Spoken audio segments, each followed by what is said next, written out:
Hey, what's up guys, Streaking Canadian here, and today I'm bringing you guys a little video, and what it's going to be about is tips and tricks in first-person shooters, mostly Call of Duty, but most of this does apply for other first-person shooters. So to start off, I'm going to show you guys a few little clips, and it's going to be just showing different types of shots. So the first one being the jump shot. I don't use the jump shot just as when someone's face-to-face with me, I'll jump and that's it. No, I use it more for when I'm in a certain situation when I know I'm going to be disadvantaged, or when I'm going around a corner and I know for sure there's going to be an enemy there. So I'm going to let you guys see the first clip, and I'll see you in a couple seconds.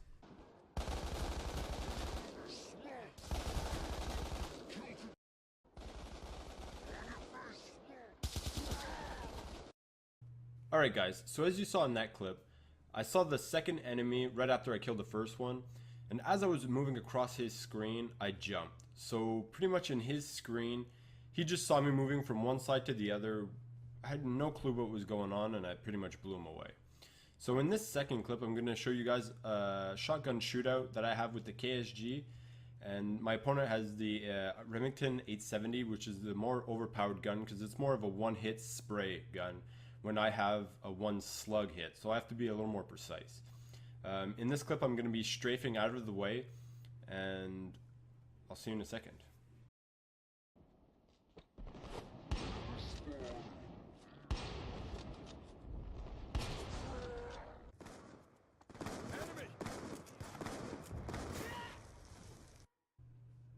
Alright guys, so from that video clip, you could see right there that strafing is so important.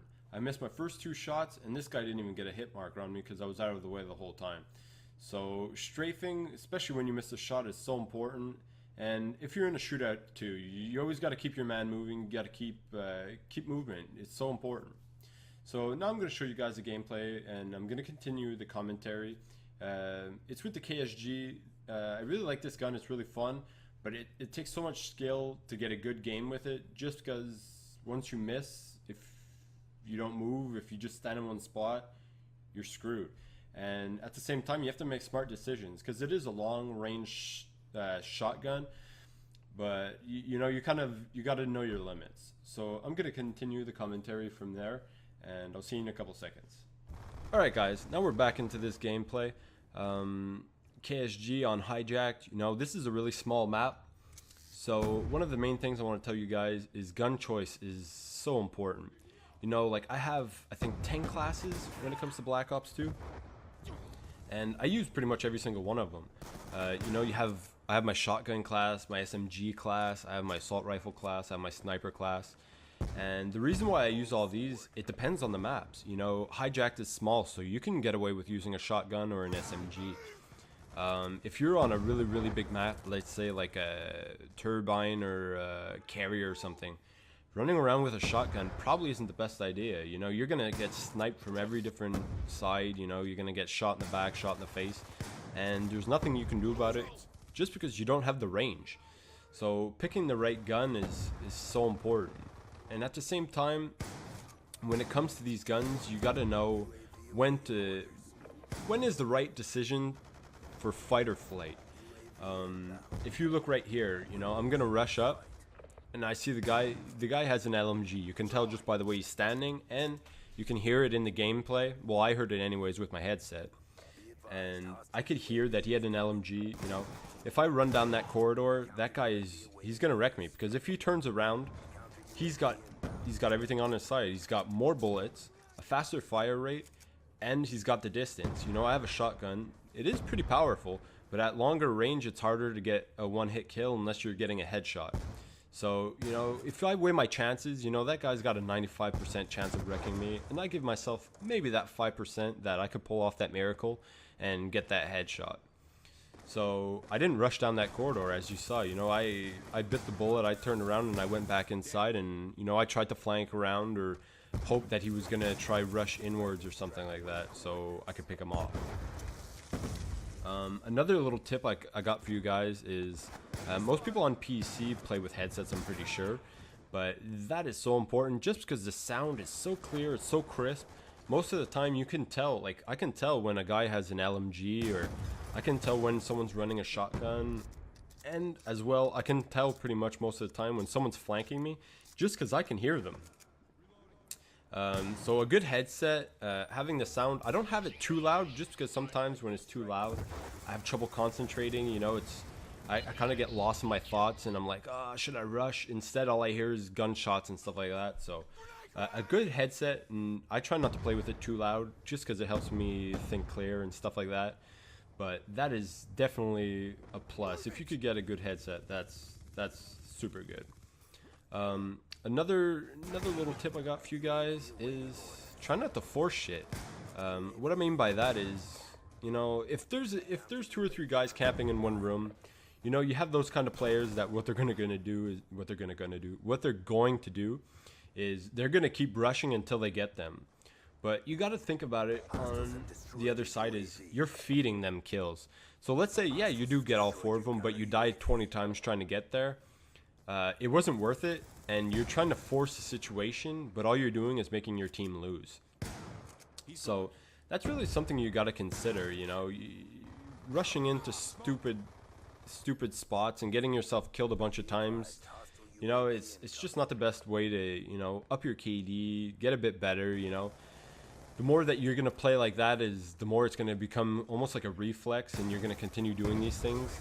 And, you know, I've been there. I used to be one of those people that had, someone was camping, I'd throw 4 or 5 grenades, you know, I'd throw flashbangs. I would do everything possible to try to get them out. Then at the end of the game, I would look and oh my god, I went 10 and 20. Wow. Okay, so right there, I didn't help my team. I didn't play too smart. And on top of it, I just got myself destroyed 20 times in one game. So, you know, those are things that I consider when I play now. And, you know, I do try to play a bit smarter, and, you know, I try to keep that in mind. The other thing is perks and score streaks. When it comes to any game, pretty much, most of them have perks and attachments you can put on your guns and stuff. I always try to put the smartest choice possible. So if you look at my score streaks right now, I have the UAV, the counter UAV. Those are pretty low score streaks. The reason why I chose those is the KSG is kind of one of those wonky guns, you know. Sometimes you get that shot right on the guy and he dies, no problem. Other times, you know, it takes 2 or 3 bullets and you're like 100% sure that you hit that guy. So, you know, getting streaks of 15, 20 kills with this gun doesn't happen too often, for me anyways. So what I did was I set up my score streaks for that, you know.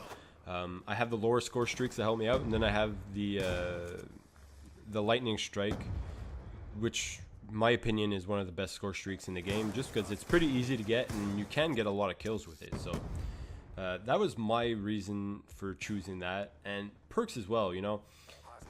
If you're trying to rush, let's say, how can I say this? I try not to use marathon and all that, so I have unlimited sprint, because I find most of the time I end up getting myself into situations where I'm like, okay, if I reflect, how did I get there? Okay, what I did was I just sprinted the whole way, and you know, you can move so fast that you're pretty much rushing around trying to find anybody, but most of the time I rush right into trouble. So, you know, those are things you got to keep in mind. Like, when I'm choosing a perk, I'm trying to think of, okay, how am I trying to play? What is my style trying to be? And, you know, how is this perk going to help me? So, you know, marathon, for me anyways, rushing right into the action. I like to rush. I do get into the action most of the time, but I'm not going to put myself into situations where I know I'm going to get wrecked and it's not going to help me. So marathon does that for me, so I don't use it. Instead, I use scavenger. Reason I use scavenger almost on every single class is, you know, if I chose a gun, there was a reason for it, and I wanted to use that gun. So if I run out of ammo, well, you know, I'm going to be picking up other people's guns, and, you know, you're going to have to pretty much change your style on the fly. So not that that's a bad thing, you can do that, but you just got to be ready to adapt a bit more. So hopefully you guys enjoyed this commentary. I work pretty hard on the editing. It's something that I'm trying to work really hard on.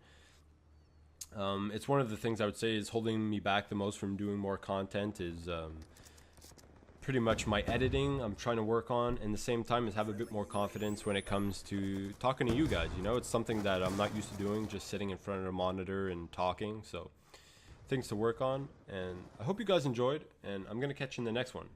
Take care, guys.